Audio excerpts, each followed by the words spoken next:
아니 서준 씨 하면 이제 제일 먼저 떠오르는 이미지가 뭐 여러 가지가 있지만 또 청춘이라는 단어가 또 굉장히 좀 서준 씨하고 좀 잘 어울려요. 청년 경찰. 모든 준비 끝났어. 땅이야. 나 할 수 있다고. 나 끝까지 붙는다고 했잖아. 왜?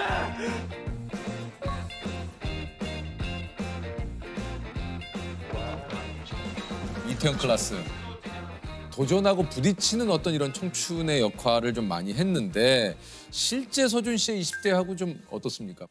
실제 제 성격은 약간 좀 제가 만들어 놓은 틀 안에 좀 갇혀서 살았던 느낌? 그러니까 뭐 오늘 하루에 이건 무조건 다 끝내야만이 자유시간을 가질 수 있어. 뭐 이런 스스로에게 좀 엄격한 틀을 갖춰놓고 막 그런 느낌이었던 것 같아요. 네. 그걸 또 지킨다는 것도 쉬운 일은 아니에요.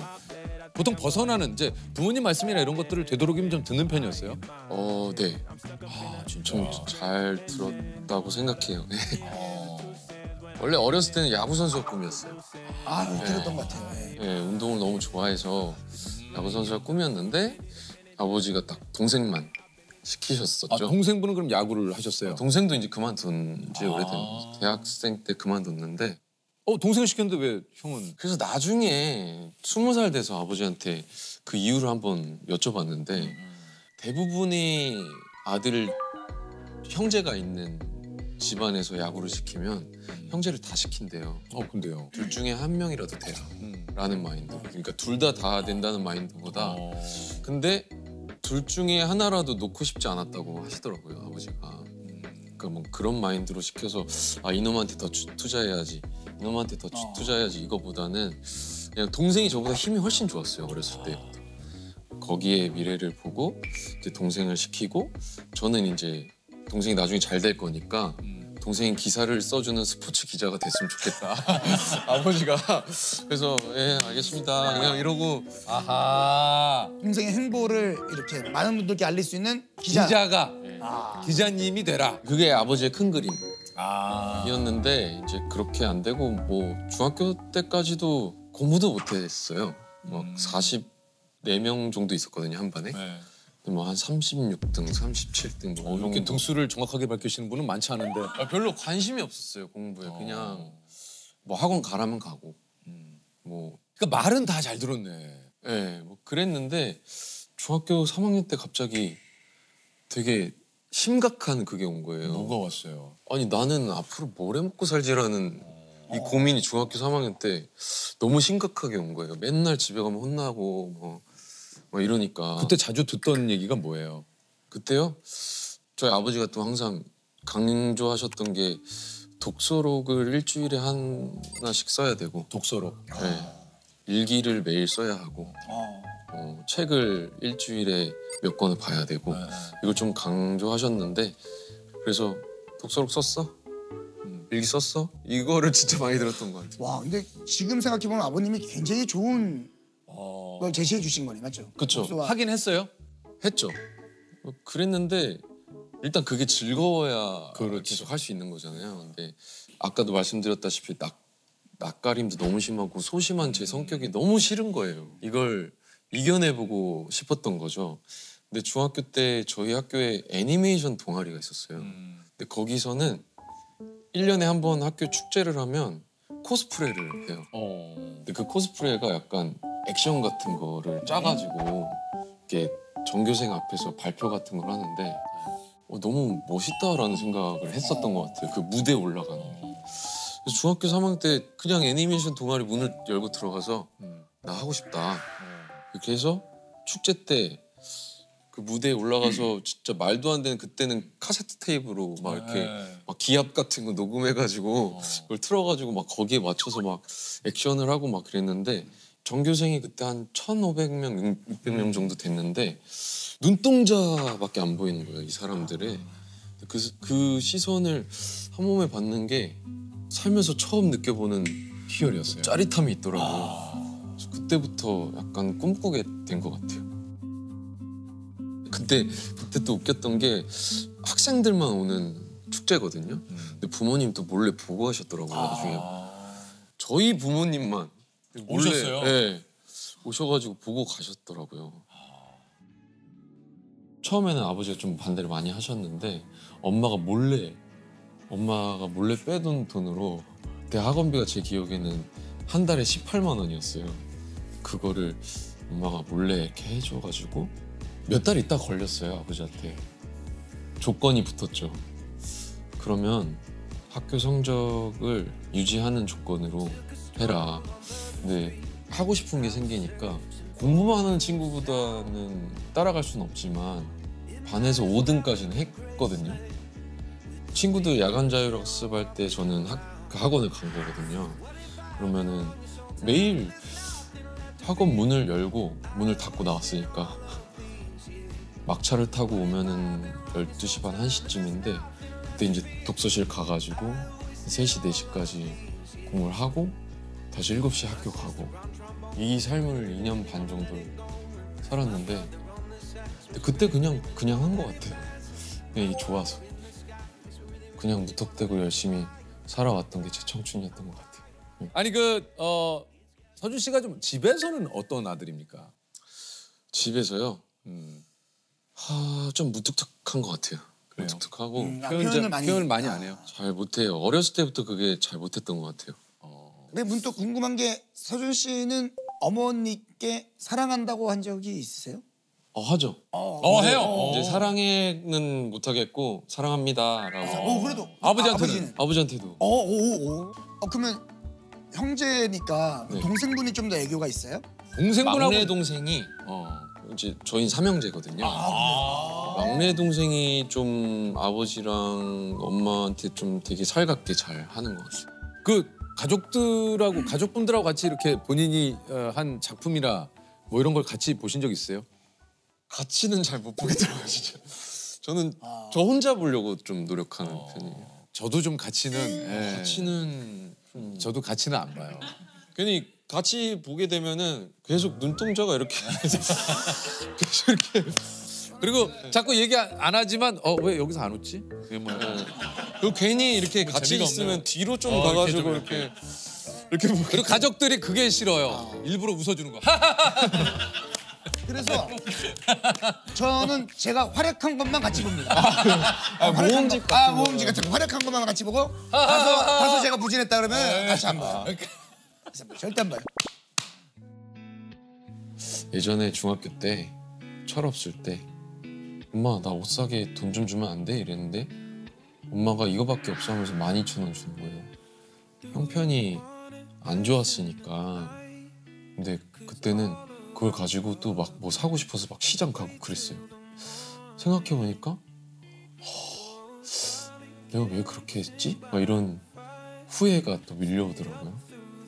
그래서 그때 막 세운 목표가 우리 엄마 내가 성공해서 백화점에서 택 안 보고 사줄 수 있는 사람이 돼야지 뭐 이런 생각을 했었어요. 저한테 그런 것들이 다 동기가 됐었던 것 같아요. 그런 어려운 시절들이. 사실 서진이네를 보고 이제 우리 다들 또 이게 우리 서진 씨의 또 일머리에 놀라신 분들이 굉장히 많아요. 아르바이트를 좀 많이 하셨어요? 군대 가기 전에도 많이 했고 다녀와서도 조금씩 했었던 것 같아요.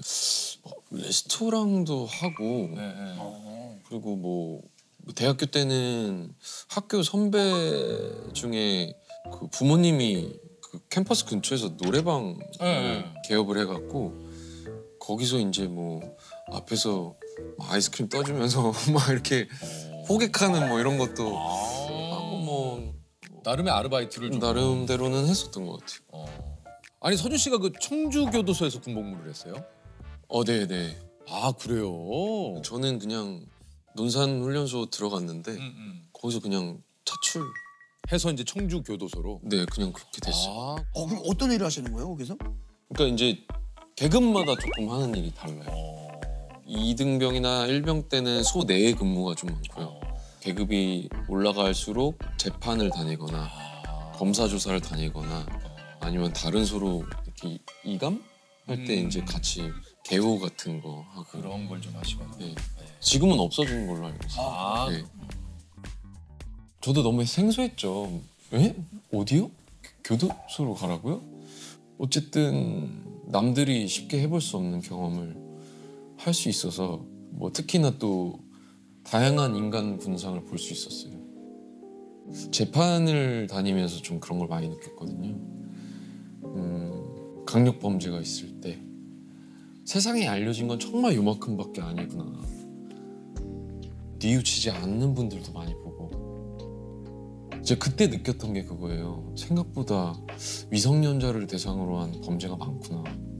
그거 너무 충격이었어요. 근데 이제 그런 것들을 보면서 내가 만약에 나중에 성공한다면 이 아이들을 도울 수 있는 일을 해야겠다라는 생각도 거기서 많이 확립이 됐고, 근데 배우로서 생각하면 사실 그 좀 혼란스러워요. 이게 일적으로 생각하면은 와, 이런 캐릭터가 있다니 생각을 하는 것도 뭔가 선물 같아지는 것도 같기도 하고. 근데 그 시절이 되게 도움이 많이 됐어요. 왠지 느낌에는 서준 씨는 좀 데뷔하자마자 이렇게 스타가 된 것 같기도 하고. 아닙니다. 저 같은 경우도 오디션도 많이 보고 이렇게 좀 낙방도 많이 하고 저는 사실 제 눈이 제일 컴플렉스였는데 왜요? 처음에 데뷔하기도 힘들 때 좀 지적을 많이 받았어요. 왜요? 그때는 이제 저같이 생긴 사람보다는 조금 진하게 생긴 뭔지 알겠어. 그런 조금 선호했던 시기여서 어디서 굴러먹다 오내니? 뭐 이런 얘기도 듣기도 했고. 아, 진짜요? 네, 그리고 막 말 너무 심하다. 성형 권유도 막 받고 하니까 이제 점점 작아지잖아요. 그렇지. 그래서 내가 잘못됐나?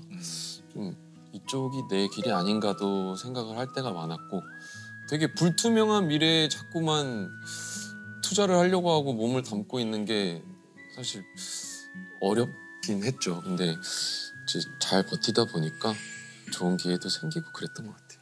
박선 씨는 좀 집안에서 뭐 좀 식사하시면서 뭐 최근에 작품 이야기라든가 뭐 이런 네. 얘기 좀 서로 나누거나 그러지는 않습니까? 그거를 잘 안 하게 됐었어요. 이게 뭔가 예전에 이제 오디션이 이제 됐어요. 돼가지고 의상 피팅까지 다 했어요. 방송 가서 다 했어요. 그래서 이제 이거를 이제는 얘기해도 되겠다 해가지고 부모님한테 얘기를 했는데 부모님 저보다 더 너무 좋아하시는 거예요. 얼마나 좋아하시겠어요. 그래서 이제 저도 나름 뿌듯하잖아요. 근데 며칠 뒤에 제가 잘린 거예요. 근데 이제 그거 얘기하기 너무 힘들더라고요. 결국에는 이제 안 된 것 같아 이렇게 얘기를 했더니 그 부모님이 실망하는 모습을 보니까 앞으로는 절대 일 얘기를 하면 안 되겠다. 이게 좀 강박처럼 박혀가지고 집에서는 좀 일 얘기를 좀. 항상 결과가 나왔을 때만 얘기하고 과정에서는 절대 얘기를 안 하게 되더라고요. 근데 제가 작품을 계속하면서 정리된 생각은 그럴 수도 있지인 것 같아요. 그럴 수도 있지. 그건 뭐예요? 모든 일이 다 그럴 수도 있지.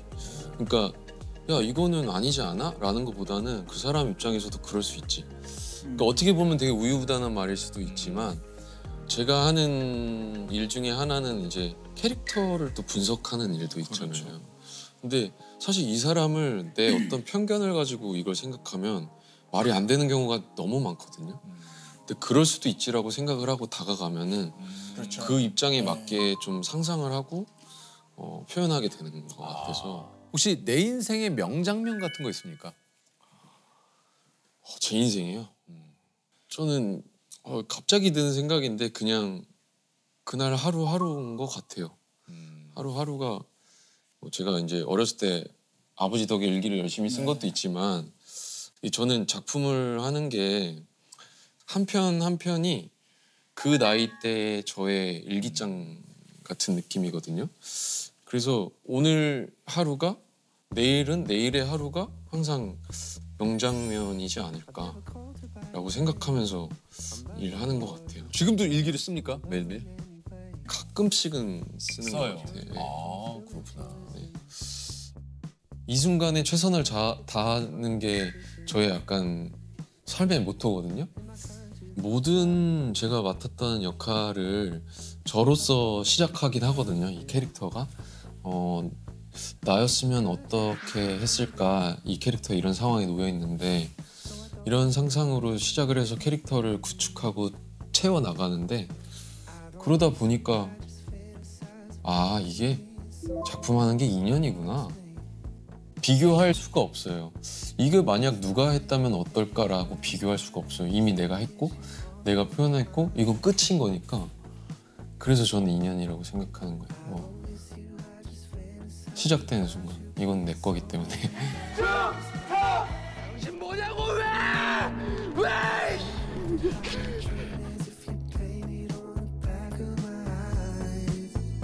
I don't miss you, I just think about you.